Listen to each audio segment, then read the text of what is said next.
Hey, what up, fam? It's your boy Norm, and I would like to welcome you to episode 67 of the Evangelical Norm. Today, I want to talk a little bit about, and I'm just going to jump right into it, um, talk about tolerance. So, we've gone through these last couple of weeks of um, just watching, I don't even know how to describe it. I mean, the process worked. Again, I don't know that Kavanaugh was the justice that I wanted to see on the Supreme Court. I don't think he's the pro-life voice that we want. He's not going to affect Roe at all, and so, but he was he needed to be given the due process that he was. Um, yes, we want to believe survivors, but we have to have there has to be evidence. There has to be you can't come out 36 years later and not know where it happened, when it happened, who was there. All these things, the details were just sketchy. So, again, I mean, I don't want to rehash the whole thing.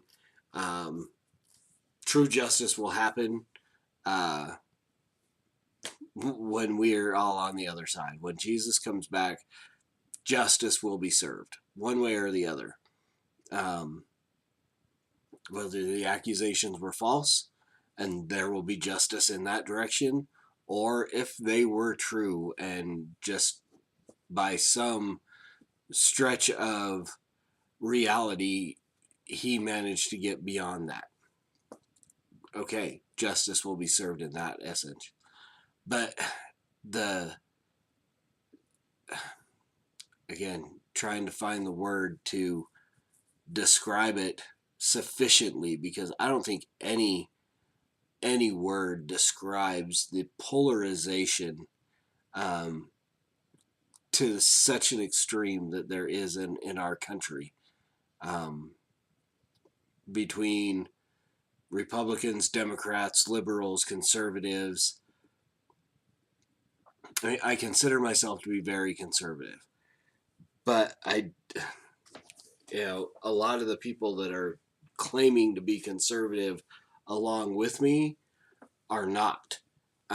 So it's almost the same thing that happened a few years back, where people were trying to abandon the term Christian for Jesus follower because of all the baggage that Christian carries. And now it almost feels as though I want to distance myself from the descriptive. I mean, I've already distanced myself from the Republican Party. That was easy.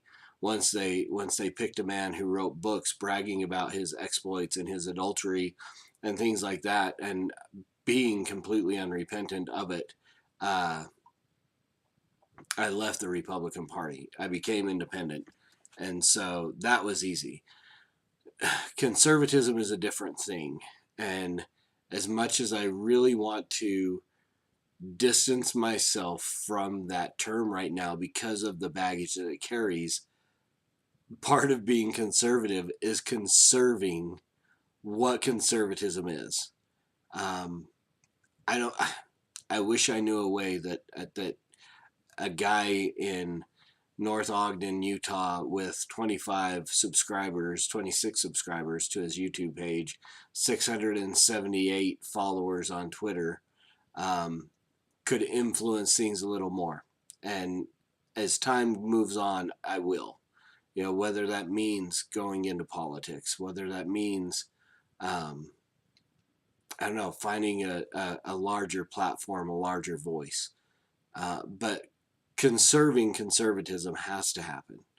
We have to maintain this. And so when you have people like Trump, when you have people like Hannity, um, and I mean, I'm just pulling names out of a hat at this point of people who claim to be conservative but do not maintain conservative values all the way across. I mean, I guess Hannity pretty much is, but the way he's become a Trump lackey, I don't even want to consider him conservative anymore. But again, there's such this polarization um, across party lines and so on. Um, and it's painful to watch. It really is, especially, and again, coming at this from a Christian point of view, from a Christian worldview, it's painful to watch, especially as it drags Christian brothers and sisters into, and I don't know if it drags them in, but they willingly go into just a state of ugliness against the other side. I mean, people that I know personally who, you know, would compromise their Christian witness uh, to call liberals things like libtards and so on. You know, just un and, and true. I'm the first guy that will say being Christ-like sometimes includes fashioning whips and overturning tables, and it is. I mean, pointing out reality, pointing out things that are true, um, calling it like it is, uh, even sometimes sarcasm and stirring the pot can be Christ-like attributes. I don't know that. Well, and even, I mean, if it, and someone's going to throw this out at me, so I'll address it initially. I mean, Jesus even called the Pharisees whitewashed tombs, so he called them names, um, to a point. But name calling is really childish, and I don't think it falls into a Christ-like attitude. Excuse me, I'm sorry. It's late on a Sunday night. Um, but watching, I mean, I've become used to watching the vile things that come from the left, the side of tolerance, except for things that they don't want to tolerate.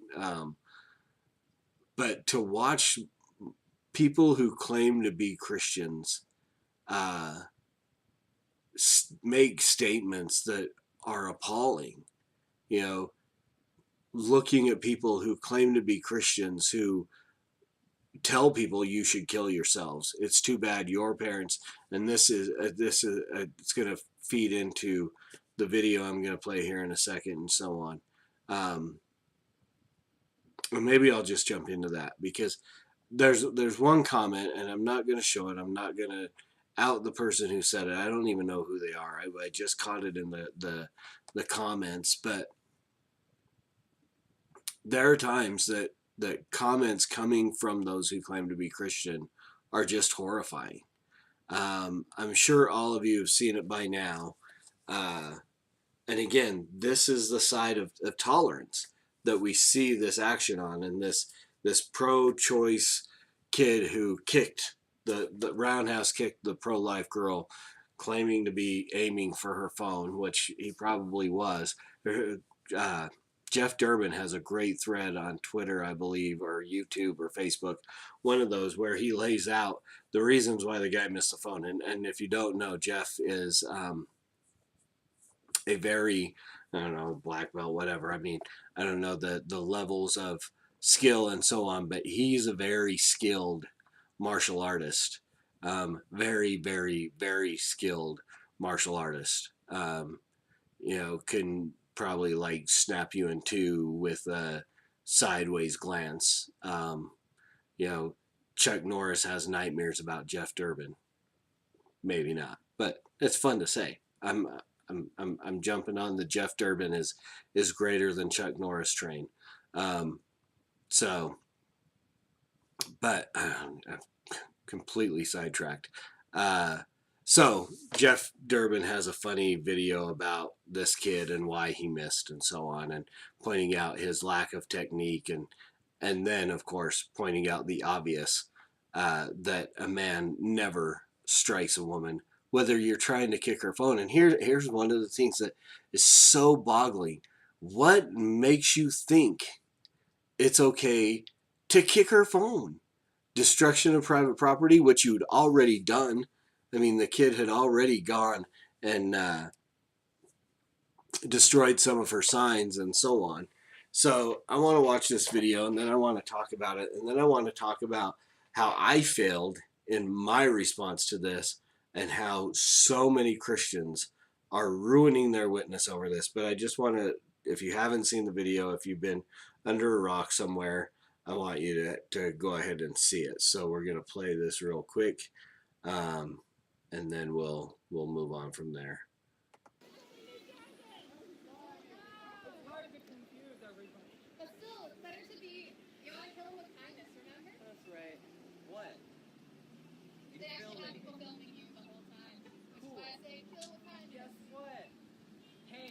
Destruction of private property.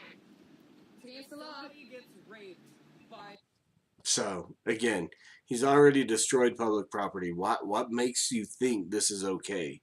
But now he's going to go in and try to straw man argue his way out of the issue, and somehow that arguing for whatever reasoning he's going to try to argue for the good of abortion takes away the fact that you've destroyed some of their signs and private property.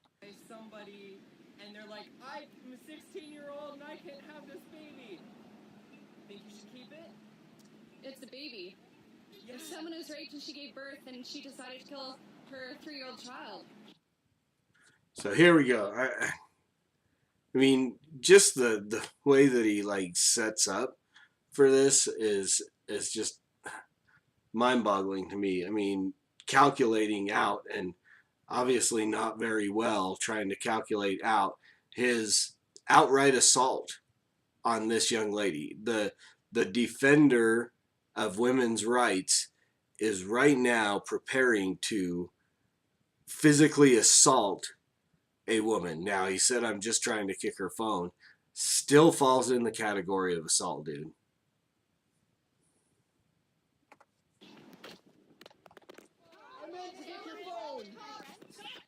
The immediate, I meant to kick your phone. Well, you didn't. Someone call the cops. Do not touch me. Someone call the cops. All right, so there you go.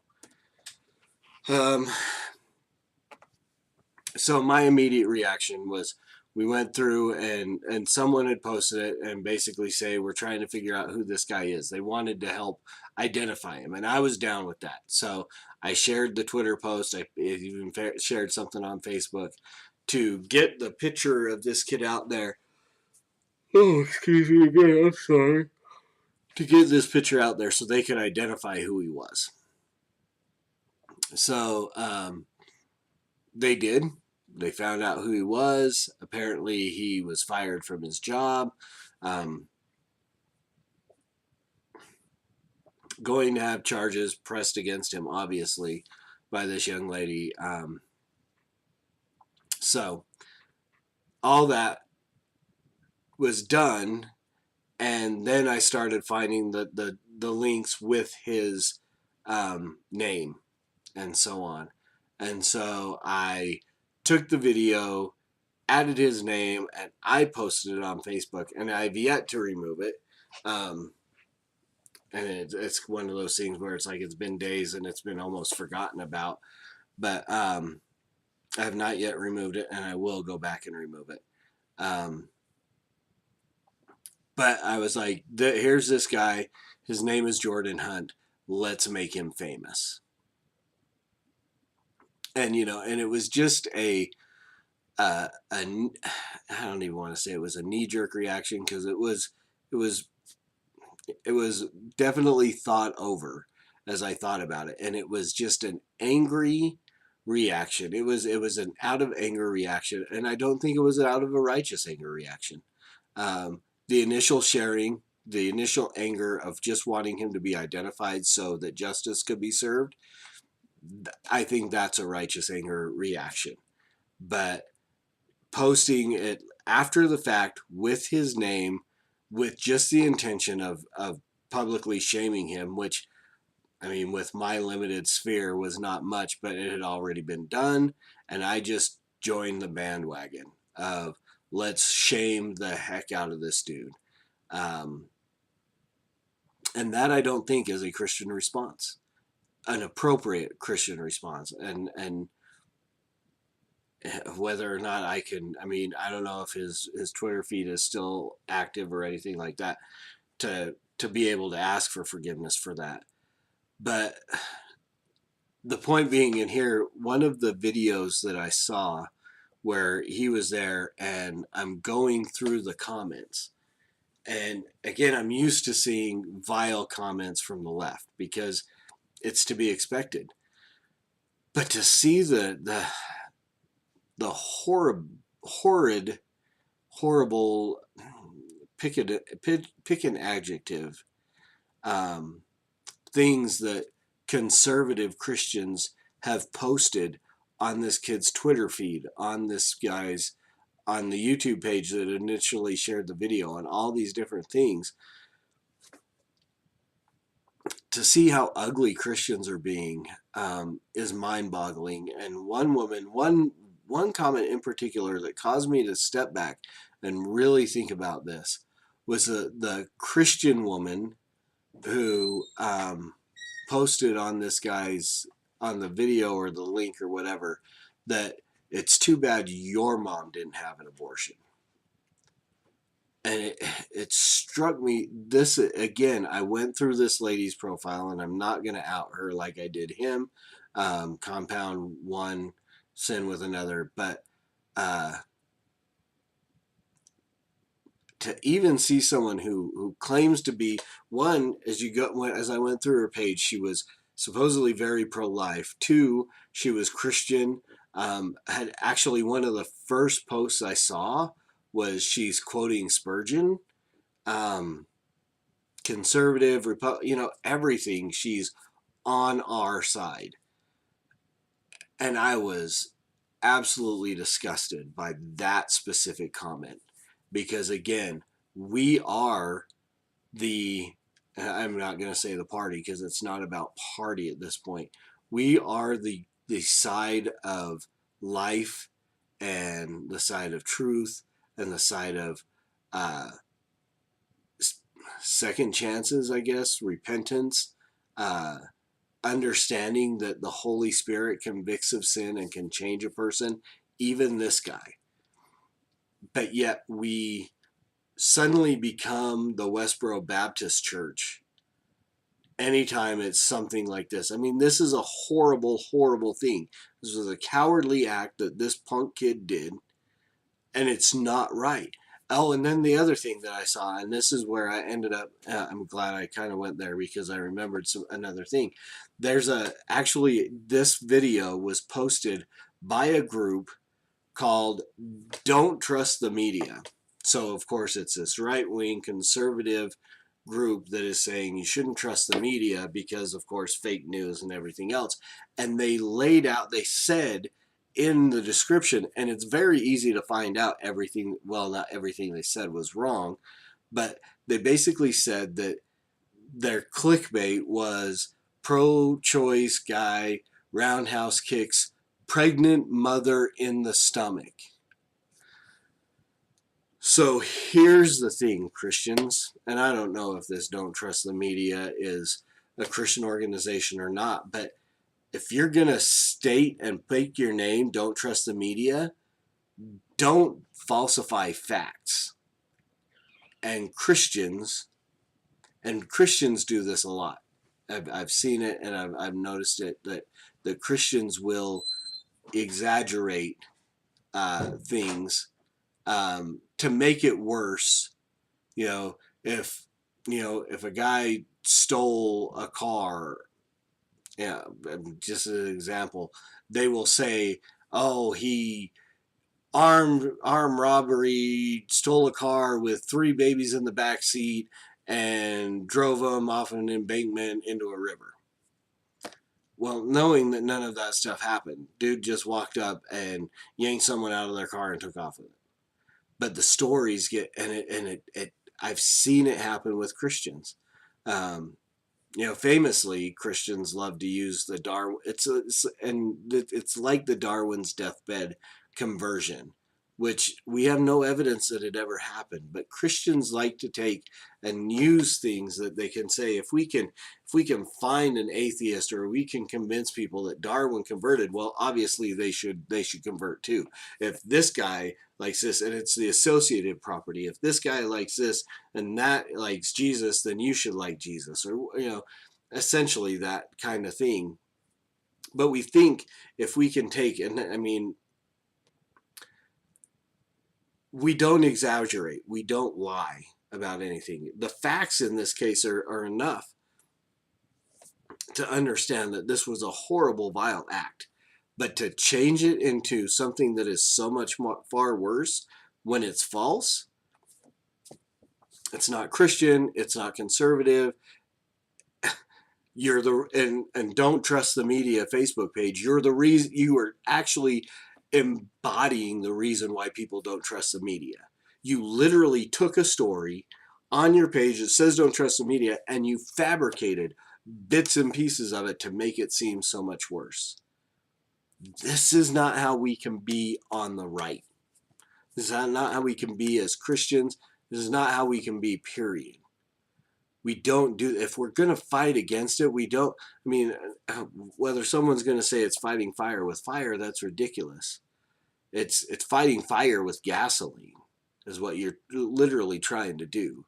And you're killing your own credibility. But then I had people that were coming at me. All I did was pointed out that he kicked her in the shoulder and she was not pregnant. Those are the things I pointed out. And of course, everyone's like, oh, so that's okay. You condoned it. No, I never said I condoned it. You didn't read before you read and think before you respond. But far too often, and in the age of Trump especially, we just respond.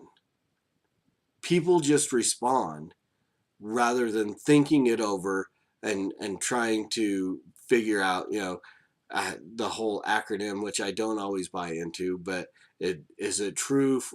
Is it helpful? Is it inspirational? Is it something? Is it kind?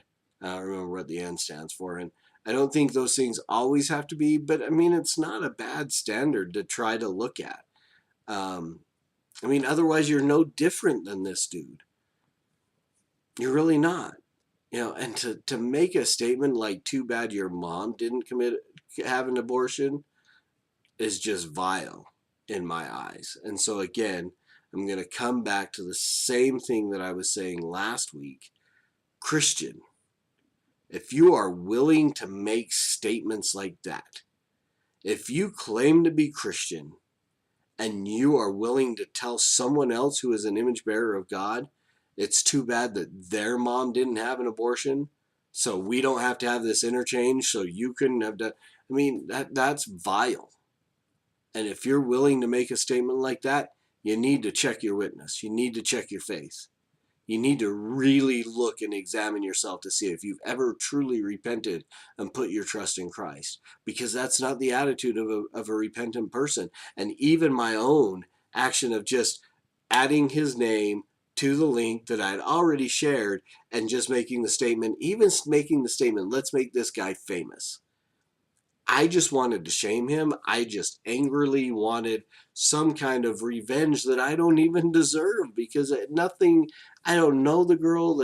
I was in no way affected by this, except for the fact that I was angered that someone would, one, be willing to destroy public property, two, treat a woman like that.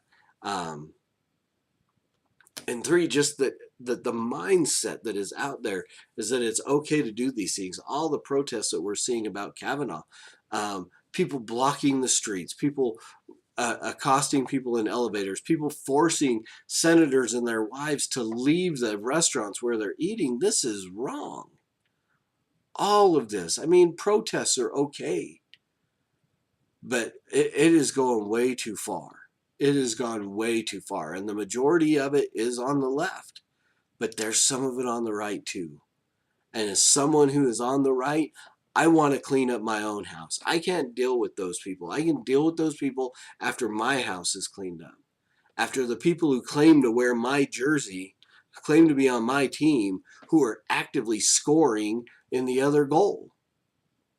because don't trust the media, lying about this story and adding these extra alternative facts is scoring in the other guy's goal. And you're wearing my jersey. It's the reason why I don't want Trump where he is, because he's put on my jersey and he doesn't represent my team. Kavanaugh, lifetime appointment to the Supreme Court, not going to address Roe at all. I'm almost willing to guarantee it. This dude is not going to be the pro-life judge we want him to be. I don't know that Gorsuch even is. We've got no evidence of where they stand. I seriously doubt that in this time frame of the court, until the next justice is appointed, whether Trump or whoever gets to do that, there's not going to be any serious change within the court. I don't even know that the court will address Roe, ever. If we had a Mike Lee on there, maybe. But without a real, true pro-life judge, I mean, we're literally, by putting him on the court, we're giving the Democrats what they want, without them even knowing that that's what they want. They just want to oppose this guy because he's a Trump appointee. But, you know, he's probably the best justice to go on the court for them, because he's not going to be the swing vote to overturn Roe. He's not going to be the swing vote to overturn the ACA, any of those things. He's not going to be it. He may be a bit conservative, but he's not as conservative. So sorry. He's not as conservative as we need, and he's not. And so, but again, I get sidetracked. Christians, we need to respond better. We need to clean up our house and the way we respond. We need to not vote people in or make Facebook posts just because it's going to piss off the left. We can't do that. It's not right. It's not Christian. You know, if you think you have something that you're going to post that has a valid point and a valid reason, and it's probably going to piss off the left, well, then post it. If you're digging and looking for stuff to post just because it's going to tick off the left, it's not right. It's not Christian, and it's not appropriate. So that's my idea. That's where I stand. I will reach out to this kid, ask for forgiveness for my part in that. I will remove the second post that I did to make him famous. I won't remove the one that I did initially trying to find him, even though he's now been found and identified and hopefully dealt with. But again, we have to clean up our attitudes as well. We have to, you know, we expect the party of tolerance to not be tolerant. We expect that. We know that's what we're going to get. But we are supposed to be the true party of tolerance, and we need to be so. Understanding what true tolerance is doesn't mean we just tolerate sin. Doesn't mean we just tolerate, you know, race issues or anything like that. You know, we fight against those things. We war against those things. But we have to be tolerant of those just because they have a different opinion. We can't make statements like, too bad your mom didn't have an abortion, you should go kill yourself, blah, blah, blah. Making death threats, any of those things. Christians, we should not be doing it. And that's where I'm going to leave it. And so, as always, preach the gospel at all times. Use words, they're necessary. And until next week, Soli Deo Gloria.